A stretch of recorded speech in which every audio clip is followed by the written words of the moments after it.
আমাদের সঙ্গে এই মুহূর্তে রয়েছেন নিরাপত্তা বিশেষজ্ঞ আর্য ঘোষ। আর্যবাবু, অস্ত্র ভাণ্ডারে ভাড়ে মা ভবানী পাকিস্তানের, তারপরেও সংঘর্ষ বিরতি হলো, সেই ঘোষণা হলো, তারপরেও আবারও গোলাগুলি, কি বলবেন? দেখুন, এখানে ব্যাপারটা হচ্ছে যে আমি খুব আজকে খোলাখুলি কথা বলবো। সেটা হচ্ছে এইরকম কাপুরুষ গভর্নমেন্ট বাজপেয়ী গভর্নমেন্ট করে আমি অন্তত দেখি। আমি বাজপেয়ী গভর্নমেন্টের সময় অনেক ছোট ছিলাম, কার্গিল যুদ্ধ খুব অল্প মনে আছে আমার, আর সেটা সেরকম ভাবে প্রকাশিত হয়নি, তখন এত ছিল না। কিন্তু বাজপেয়ী গভর্নমেন্টের পরে এই Narendra Modi government is the most incapable আর পলিটিক্যালি মোটিভেটেড গভর্নমেন্ট। আমি এটা পরিষ্কার বলে দিচ্ছি একজন জাতীয় নিরাপত্তা বিশেষজ্ঞ হিসাবে।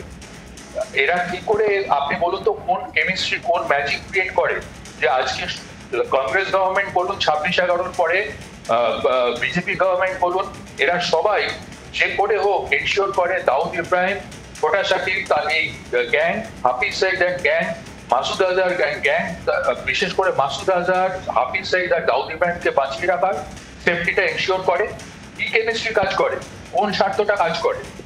আর আজকে যে সময় পাকিস্তানের অস্ত্র থাকুক আর না থাকলে তো আমাদের সব থেকে সুবিধে। পাকিস্তানকে তো আজকে ডমিনেট করা আমাদের উচিত ছিল। আজকে আপনি ওদের ভাষা শুনেছেন? পাক প্রধানমন্ত্রী বললেন প্রত্যেকটা রক্তের আমরা প্রতিশোধ নেবো, রক্তবিন্দু, যতদিন না কাশ্মীরে গণভোট হচ্ছে। আর পাক উপপ্রধানমন্ত্রী কি করলেন? পাক উপপ্রধানমন্ত্রী বললেন পুরো ডমিনেটিং সরে যে আজকে ইন্ডিয়ার কোর্টে বল, ইন্ডিয়া যদি স্টপ করে তাহলে উই উইল কনসিডার, আমরা ভেবে দেখবো আমরা করবো কিনা। তার মানে ফোনটা তো পাকিস্তানের ডিজিএম এর তরফ থেকেই এসেছিল, যেটা গতকালও বিক্রম মিশ্রি বলেছেন তরফ থেকে, পাকিস্তানের ডিজিএম এর তরফ থেকে এসেছিল কি না এসেছিল, that is a debatable matter now. আমি পরিষ্কার বলছি, বিকজ আমার কাছে এটাই লাগছে যে আজকে ভিক্ষা করেছে আপনার সিস্টার ইন্ডিয়া।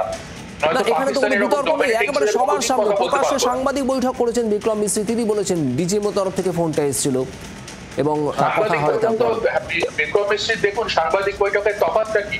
বিক্রম মিশ্রি গতকাল পর্যন্ত দুজন সেনা অফিসারকে নিয়ে, একটা এয়ারফোর্স অফিসার, একজন আর্মি অফিসার, তাদেরকে নিয়ে করেছেন। আমি আপনাদেরকে ওই মিটিং হবার আগে যে বাইকটা দিয়েছিলাম আপনারা চালান বারবার, তাতে আপনারা বুঝতে পারবেন আমি কি বলেছিলাম আর কি আসতে চলেছে। ওইখানে বিদেশ সচিব তারপরে ছেড়ে দিন বিকেলবেলার বৈঠক, রাত্রিবেলায় তিনি কি করলেন? রাত্রিবেলায় এই যে পাকিস্তান এত অ্যাটাক চালালো, প্রতিরক্ষা মন্ত্রী একটা বিবৃতি দিয়েছে। এবারে সমস্ত জিনিসটা সামলাচ্ছেন স্বরাষ্ট্র সচিব আর স্বরাষ্ট্র দপ্তর। তার মানে কি, আমি আপনাদেরকে বারবার যেটা বলে যাচ্ছি বিভিন্ন সংবাদ মাধ্যমে, সাউথ অফ পিক পাঞ্জাল দিয়ে যে জম্মু ডিভিশনে হিউজ ইনফিল্ট্রেশন হয়েছে। আজকে এই টেররিস্ট অ্যাটাক গুলো সারা ভারতে ইমিনেন্ট। তাহলে আজকে যখন প্রধানমন্ত্রী বলেছেন, এই ভারত সরকার বিবৃতি দিয়েছে, any future terrorist attack will be considered as an act of war, তাহলে আমরা অ্যাক্ট অফ ওয়ার এখন সেই মুহূর্তে কালকে সন্ধ্যাবেলায় কেন ইমপ্লিমেন্ট করলাম না? টেররিস্ট অ্যাটাক হওয়ার পরে, সেনা ছাউনির কাছে গুলি চলার পরে, খুব শীঘ্রই। বাংলার আওয়াজ, বাঙালির আবেগ, জি 24 ঘন্টা।